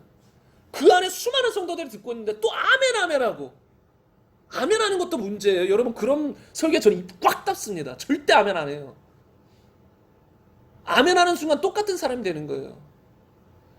여러분, 영혼이 잘된 같이 범사가 잘되고 강건하길 원합니다 할 때 많은 사람들이 아멘 하는데 영혼이 잘된 같이라는 거예요. 영혼이 잘돼야 그 다음에 삶도 하나님이 잘되게 해줄 수 있는 거지. 영혼도 무너져 있고 불법을 행하며 사는데 하나님은 어떻게 축복을 해줘요? 어떻게 삶이 풀어져요? 영혼이 잘 되지도 않았음에도 불구하고 무조건 강건하고 잘되고 축복, 이게 거짓 선지자입니다. 거짓된 외침이라는 거예요. 물론 몰라서 외치는 분들도 있겠지만 사람들의 눈치를 보느라 그렇게 외치는 사람들도 있을 것입니다. 왜요? 좋아하잖아요. 축복해주면 좋아하거든요. 여러분 병원에서 신방 가요. 그러면 이제 보통 환자들이 있잖아요. 환자가 있으면 어떤 기도, 어떤 말을 해주면 좋아할까요? 하나님이 고쳐주실 거예요. 잘 될 거예요. 힘을 내세요. 근데 제가 봤을 때 그런 말이 아무 의미가 없는 환자들이 많아요. 왜요? 회개 안 했어요. 예수님을 주인으로 믿지 않아요. 그러면 제가 그를 위해 기도해 줍니다. 눈물로 하나님 치유해 주세요. 효과가 있을까요? 없을까요? 아무 효과 없어요. 전 그래서 기도 안 합니다. 병원 신방 가서도. 처음부터 기도해 달라고도 안 해요. 먼저 회개했는가? 예수님 주인으로 믿는가? 그 다음에 하나님이 지금 당신을 치유해 줄 걸 믿는가? 그런 걸 말씀을 통해서 점검하고 그 다음에 하지. 그냥 기도해 준다고 위로해 준다고 그게 다가 아니에요. 근데 그들은 그런 걸 원치 않아요. 병원에 있는 사람들, 간혹 원하는 사람들이 있을 수 있지만 많은 사람들이 그런 말, 좀 무거운 말 원치 않죠. 병원에 누워서 지금 죽을 날이 얼마 안 남았는데 회개해야 된다고, 그래야 산다고, 이런 말 별로 안 달가워할 수도 있어요. 그럼에도 불구하고 외쳐줘야 된다는 거예요. 근데 달가워하지 않으니까, 그런 말들을 좋아하지 않으니까 그런 말들을 잘 안 하고 그래도 그냥 위로하고 축복하고 고쳐주세요 이런 말만 한다는 거예요. 근데 이런 말이 하나님 앞에는 거짓된 선지자의 메시지가 된다는 거예요. 그게 구약에서 이 거짓된 선지자들의 이 내용이었다는 것입니다. 그래서 여러분, 정말 우리는 이런 하나님의 진리 앞에 서서 내 자신을 제대로 보고 제대로 회개하고 제대로 된 신앙생활을 해야 될 줄로 믿습니다. 오늘 말씀의 결론입니다. 우리 함께 이 말씀을 읽겠습니다. 심령이 가난한 자는 복이 있나니 천국이 그들의 것이며. 여러분, 하나님께서 정말로 원하시는 것은 진리를 알아서 우리의 심령이 가난해지는 거예요. 다시 말하면 심령이 가난한 자가 아니라면 누구도 천국에 들어갈 수 없다라는 게 이 말씀이에요. 이건 예수님이 직접 하신 말씀이에요. 사역하실 때 초창기 하신 말씀이에요. 서두에. 이게 예수님의 모든 사역의 기본 베이스인 거예요. 심령이 가난해야만 천국 들어간다. 또 예수님 이런 말씀도 하시잖아요. 어린아이와 같이 하나님 나라를 받드는 사람만 천국에 들어간다. 다 비슷한 맥락이에요. 어린아이와 같이 자기를 낮추고 심령이 가난해지고 마음이 깨지고 가난한 자, 그런 사람만 천국에 들어간다는 거예요. 그래서 여러분, 성경에 보면 부자가 천국에 들어가기 쉽습니까? 가난한 자가 천국에 들어가기 쉽습니까? 가난한 자가 성경에서는 천국에 들어가기 쉽다고 그래요. 그리고 복음도 가난한 자들에게 선포가 돼요. 많은 경우. 왜요? 부자는 돈만 부자면 괜찮아요. 근데 그 돈만 부자에서 넘어서서 돈이 부자니까 뭐까지 부유해요? 마음까지 그 돈으로 부유해버려요. 그래서 하나님의 말씀이 들어갈 공간이 없어요. 자신이 죄인이라는 걸 깨달을 수 있는 눈이 안 열려요. 부하니까 나는 부자라 하여. 여러분, 그래서 우리는 심령에 가난해야 될 줄로 믿습니다. 뭔가 감동이 조금 더 여기서 조금 전에 드렸던 말씀을 더 해야 된다는 마음이 자꾸 들어가지고 제가 이제 이 원고대로 어느 정도 흘러가려고 하는데 다시 좀 더 말씀을 드려야 될 것 같아요. 무엇이냐면, 설교 중에 이런 경우는 많이 없는데 갑자기 감동이 이런 쪽을 좀 더 말씀드려야 될 것 같아서, 여러분 정말로 진리를 사모하셔야 된다는 거. 이게 좀 더 하나님이 외치길 원하시는 것 같아요. 지금 주시는 마음이. 여러분 정말로 진리를 알아야 된다는 거. 이 마지막 때는 무슨 싸움인지 아세요? 진리 싸움이에요. 여러분 유튜브 보면 수많은 이단들도 많이 올라와 있고, 기존 교회라고 해도 이 정말로 불순물이 너무나 많이 섞여 있어요. 무엇이 진리인지 아닌지 몰라요. 뭐 젊은 청년들, 뭐 수많은 성도들 그런 거 이것저것 봐가면서 아 이렇구나 저렇구나, 아닌 것이 수두룩하단 말이에요. 근데 그런 줄 알고 살아가요. 그런 줄 알고 신앙생활 해가요. 그러다가 멸망한다는 거예요.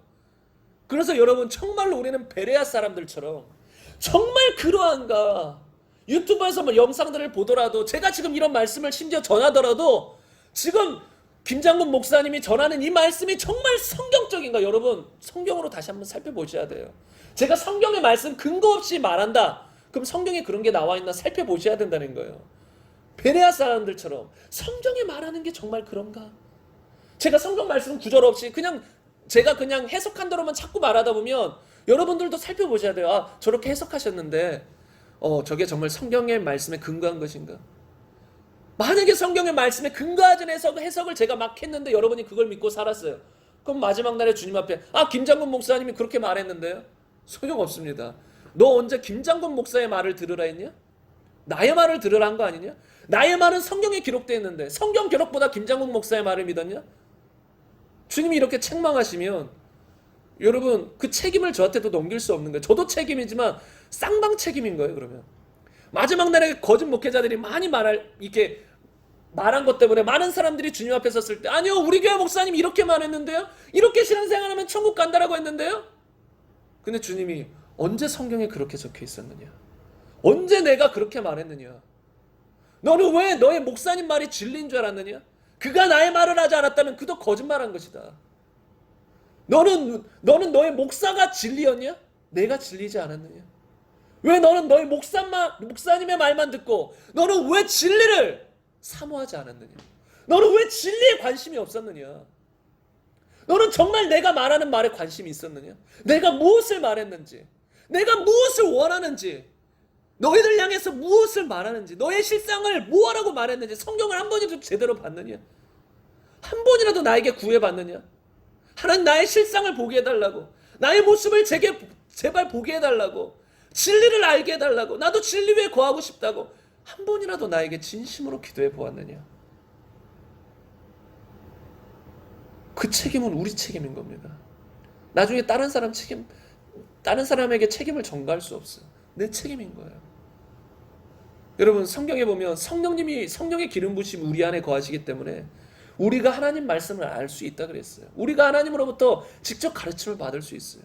제가 이런 말씀을 전했을 때 여러분 안에 성령님이 계시면, 제가 하나님 말씀을 있는 그대로 전했다면 여러분 안에 막 공감이 될 거예요. 맞다, 저건 진리다, 이렇게 될 것이고, 제가 엉뚱한 말을 해요, 진리가 아닌 말을 해요, 그럼 여러분 안에서 어떤 마음이 들어요? 이건 아닌 것 같은데, 아닌 것 같은데. 성도님께서도 이제 다른 데 갔을 때 그런 마음이 드셨잖아요. 이건 아닌 것 같은데, 이건 아닌 것 같은데. 여러분 그게 뭐예요? 우리가 알 수 있다는 거예요. 우리가 영으로 살아있다면, 이 영이 살아있다면 이건 아닌 것 같은데, 그리고 이런 말씀을 들으면 이 말씀은 맞구나, 이게 진리구나, 이걸 알아진다는 거예요. 그러니까 그 책임은 나에게 있는 겁니다, 여러분. 다른 사람에게 할 수 없어. 그렇기 때문에 여러분은 정말로 진리를 사모하셔야 돼요. 진리가 무엇인가? 구원에 대해서 무엇을 말하신가? 심판 때 어떤 일이 벌어질 것인가? 내가 어떻게 해야 심판을 통과할 수 있는가? 마지막 때 어떻게 해야 내가 믿음을 지킬 수 있는가? 성경을 찾고 찾아서 진리를 발견해서 그 위에 나의 신앙생활을 건축해야 될 줄로 믿습니다. 여러분, 이런 마음으로 여러분이 바뀌시길 바라요. 저도 어느 순간 저의 삶을 보니까 정말로 더 진리가 갈급해졌어요. 왜냐하면 진리가 너무나도 중요한 것이 눈에 계속 보이니까 점점 그 심각성과 중요성을 아니까 더 이게 진리에 대한 사모함이 더 커져요. 날로 커져요. 너무나 중요하거든요. 진리가 너무나 중요하거든요. 그러니까 그 중요성을 아니까 너무나도 이것에 대한 갈급함이 커지는데, 여러분 안에도 이런 갈급함이 있기를 간절히 소망합니다. 이런 갈급함으로 말씀을 들으시고 신앙생활하는 저와 여러분이 되시길 바랍니다. 여러분, 이 말씀을 함께 읽겠습니다. 시편 34편 18절 말씀입니다. 함께 읽겠습니다. 여호와는 마음이 상한 자를 가까이 하시고 충심으로 통회하는 자를 구원하시는도다. 현대인의 성경으로 보면 여호와는 마음이 상한 자에게 가까이 하시고 죄로 마음 아파하는 사람들을 구원하신다. 시편 51편 17절 말씀도 함께 보겠습니다. 하나님께서 구하시는 제사는 상한 심령이라. 하나님이여 상하고 통회하는 마음을 주께서 멸시하시지 아니하시리이다. 마지막 한 구절입니다. 이사야서 66장입니다. 나 여호와가 말하노라. 내 손이 이 모든 것을 지었으므로 그들이 생겼느니라. 물은 마음이 가난하고 심령에 통회하며 내 말을 듣고 떠는 자, 그 사람은 내가 돌보려니와. 여러분, 하나님은 어떤 사람을 돌보고 어떤 사람을 구원하십니까? 심령이 가난한 사람, 심령에 통회하며 주님의 말을 듣고 떠는 사람. 그리고 주님이 원하시는 진정한 예배, 제사는 뭐예요? 상한 심령, 상하고 통회하는 마음. 그런 마음을 하나님은 원하신다는 거예요. 여러분, 우리 모두는 이런 마음이 있어야 될 줄로 믿습니다. 정말 나의 자신의 실상을 보고 죄를 짓는 나의 모습들을 보고 여러분 정말 통회하는 심정으로 주님의 진리를 봤을 때, 주님은 이렇게 이런 것들을 하지 말라고 하셨고 또 이런 것들은 하라고 하셨는데, 그런 것들을 볼 때마다 주님, 내가 이 말씀대로 살지 못했습니다. 주님, 이 죄인을 용서하소서. 상하고 통회하는 심령으로 주님 앞에 회개하며 나의 삶을 새롭게 하는 삶을 살아가는 그 사람이 마지막 날에 천국에 들어갈 것입니다. 여러분, 저는 우리 모두가 이런 사람이 되길 간절히 바랍니다. 정말로 상하고 통회하는 마음, 상하고 통회하는 마음, 애통하는 마음, 간절한 마음, 가난한 심령. 우리가 이런 모든 사람이 되어서, 우리가 이런 사람들이 되어가지고 반드시 주님께 인정받고 주님의 구원을 받고 영원한 천국에서 마지막 날에 더는 눈물도 없고 고통도 없으리라 하면서 주님 우리의 눈물을 닦아주시고 우리의 고통을 없이 해주는 그날 주님의 품에 안기시는 저와 여러분이 되시기를 간절히 바랍니다. 우리 시간 함께 들은 말씀을 가지고 함께 기도했으면 좋겠습니다. 우리 함께 이 말씀을 가지고 기도하실 때에 한번 여러분 주님께 이렇게 기도했으면 좋겠습니다. 하나님, 저의 눈을 확실하게 열어주셔가지고 주님의 진리로, 주의 말씀을 주의 진리와 말씀으로 저를 보게 하소서. 주의 말씀들을 떠오르게 하사 주의 말씀들로 저를 비춰보게 하소서. 거울로 내 자신을 보듯이 말씀으로 내 자신을 보게 하셨어. 내 안에 있는 숨은 동기, 숨은 뜻도 보게 하셨어. 하나님, 정말로 상하고 하나님 통회하는 마음으로 주님께 나아가 회개하는 자가 되게 하옵소서. 그리하여 마지막 날에 눈먼 바리새인이여, 눈먼 자여, 이런 이야기를 듣지 않게 하시고 정말로 잘하였도다, 착하고 충성된 종아, 수고하였다, 이런 주님의 음성을 듣는 우리 모두가 되게 하여 주옵소서. 우리 철저히 말씀 듣고 회개하며 이 시간 나아갔으면 좋겠습니다. 우리 기도하시겠습니다. 하나님 감사합니다. 하나님 감사합니다. 하나님 감사합니다. 하나님께서 정말로 원하시는 것은 상하고 깨진 마음입니다. 하나님, 나는 의롭다. 하나님, 나는 저 죄인들과 세리들과 같지 않습니다. 그렇게 말하는 바리새인의 고백이 아니라 세리와 같이 얼굴도 들지 못하고 주님 나는 죄인입니다, 하나님 얼굴도 들지 못하고 통회하며 자복하는 그런 세리의 모습을 하나님은 원하십니다. 하나님, 우리가 세리와 같이 정말로 내 자신의 실상을 보고 주 앞에 엎드려 죄인인 걸 고백하며 회개하는 삶을 살아가게 하옵소서. 하나님, 나는 죄인입니다. 하나님, 저는 죄인입니다. 하나님, 저는 죄인입니다. 하나님, 우리는 죄인입니다. 우리에게 긍휼을 베푸시는 주님을 찬양합니다. 우리의 죄악을 용서하시고 정말로 하나님, 우리가 성령을 따라 의로운 삶을 살아가는, 하나님이 원하시는 온전한 삶을 살아가는 삶이 되게 하소서. 주님, 우리에게 상하고 통회하는 마음을 주옵소서. 상하고 깨진 심령을 주시옵소서. 하나님, 역사하소서. 하나님, 이제 우리가 남을 바라보는 것이 아니라 남의 신앙생활 바라보며 비판하고 정죄하는 것이 아니라 내 자신의 모습을 바라보고 남의 눈에 티를 빼기 전에 내 눈에 있는 들보를 바라보고 그것을 깨닫고 고치는 우리 자신의, 우리 각 사람이 될 수 있도록 하나님 역사하여 주시옵소서. 하나님 역사하여 주시옵소서. 하나님 역사하여 주시옵소서. 하나님 역사하여 주옵소서. 하나님, 우리 눈에 있는 들보를 보게 하여 주시옵소서. 우리 속에 있는 가증한 것들이 있다면 그것을 보게 하여 주시옵소서. 우리 속에 있는 더럽고 추악하고 엄난한 것들을 보게 하시옵소서. 그것을 숨기지 아니하고 주 앞에 나와 하나님 자복하고 통회하며 회개하게 하여 주시옵소서. 하나님 역사하소서. 하나님 역사하소서. 하나님 역사하소서. 하나님 역사하소서. 하나님 역사하소서. 하나님 이 시간 역사하소서. 하나님 역사하소서. 빛을 비춰주시옵소서. 우리의 눈을 크게 뜨게 하여 주시옵소서. 성령님, 진리를 통하여 우리의 눈을 크게 뜨게 하사 참된 신앙생활을 해나갈 수 있도록 하나님 은혜 베풀어 주시옵소서. 하나님 은혜 베풀어 주시옵소서. 하나님 은혜 베풀어 주시옵소서. 정말 우리에게 필요한 건 하나님의 말씀 진리입니다. 진리가 아니고서는 그 누구도 눈을 뜰 수가 없습니다. 진리로 자기 자신을 비춰봐야 됩니다. 나의 생각, 나의 판단으로 날 비춰보는 것은 아무 의미 없습니다. 주님의 진리가 무엇이라고 말하는지, 주님의 말씀이 나를 향하여서 무엇이라고 말하는지, 그것이 중요합니다. 그것이 중요합니다. 하나님, 베레아 사람들처럼 진리를 사모하게 하시고 진리를 통해서 우리의 눈이 밝혀지고 진리를 통해서 우리의 삶이 주님 앞에 온전한 삶이 될 수 있도록 하나님 역사하여 주시옵소서. 하나님 역사하여 주시옵소서. 하나님 역사하여 주시옵소서. 하나님 역사하여 주시옵소서. 성령님, 이 시간 우리 각 사람에게 역사하소서. 이 시간 우리 각 사람에게 역사하소서. 성령님 충만하게 역사하소서. 하나님, 사도 바울과 같은 은혜를 부어주소서. 하나님, 눈을 열어 주를 보게 하소서. 주님을 보게 하소서. 눈을 열어 자기 자신을 보게 하소서. 그래서 사도 바울의 고백처럼 죄인 중에 대괴수였던 나를 긍휼히 여기신 하나님을 보게 하소서. 죄인 중에 대괴수였던 나를 깨닫게 하여 주시옵소서. 하나님, 비춰주소서. 주의 말씀의 빛을 비춰주시옵소서. 주의 말씀으로 조명하여 주소서. 우리 각 사람을 조명하여 주사 이제 주의 말씀 위에 서서 내 자신을 바로 보고 살아가게 하소서. 하나님, 가장 먼저는 내 자신의 중심 봐야 됩니다. 내 자신의 마음을 봐야 됩니다. 내 자신의 깊은 동기와 숨은 의도를 봐야 됩니다.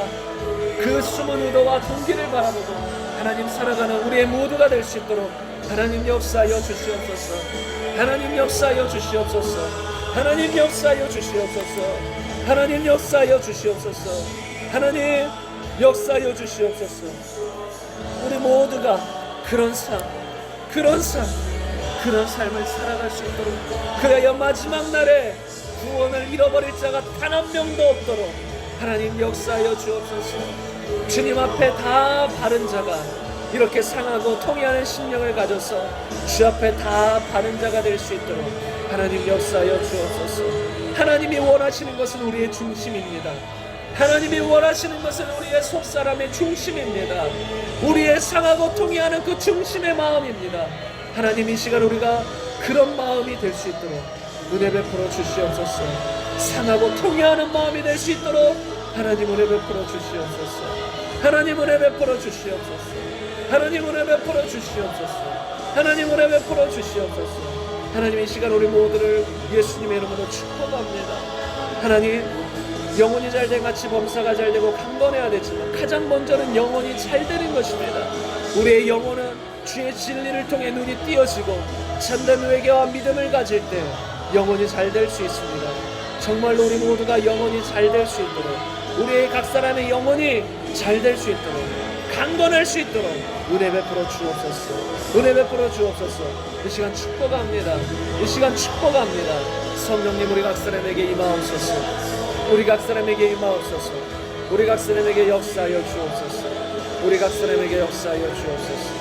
우리 각 사람에게 역사하여 주옵소서. 임자소서.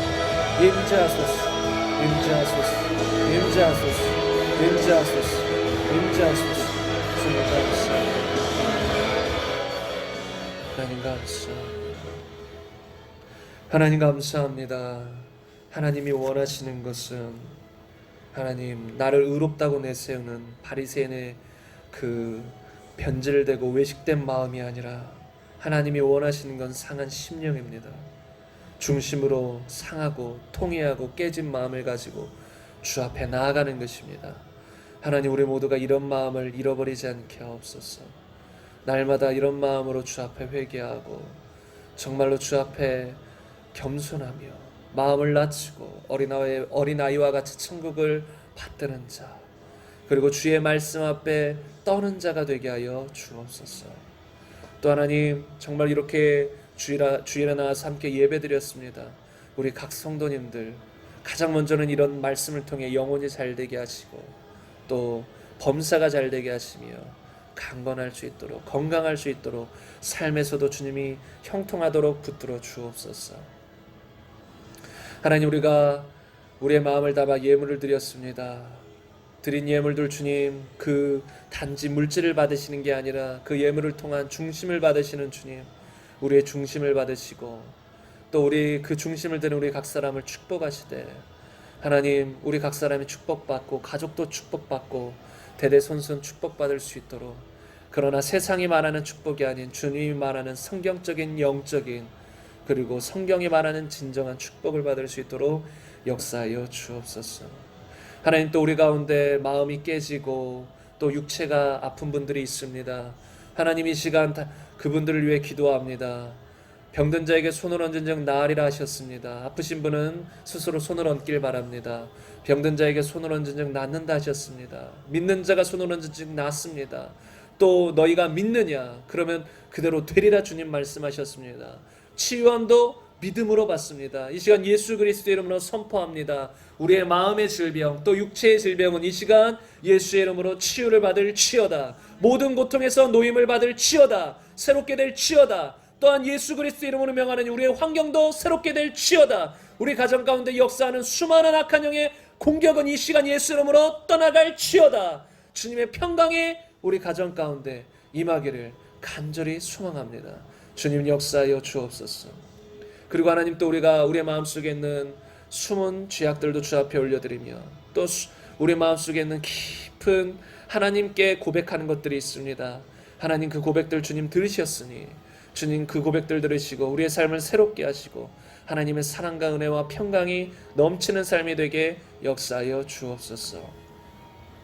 지금은 우리 구주 예수 그리스도의 은혜와 하나님의 그 큰 사랑과 성령님의 내재 충만 교통하심이 지금 말씀을 듣고 상한 심령을 가지고 기도하는 우리 모두에게와 우리 가정에게와 우리의 사업에게와 이 나라와 북한과 이스라엘과 전 세계 가운데 지금부터 영원까지 함께 있기를 축원하옵나이다. 아멘.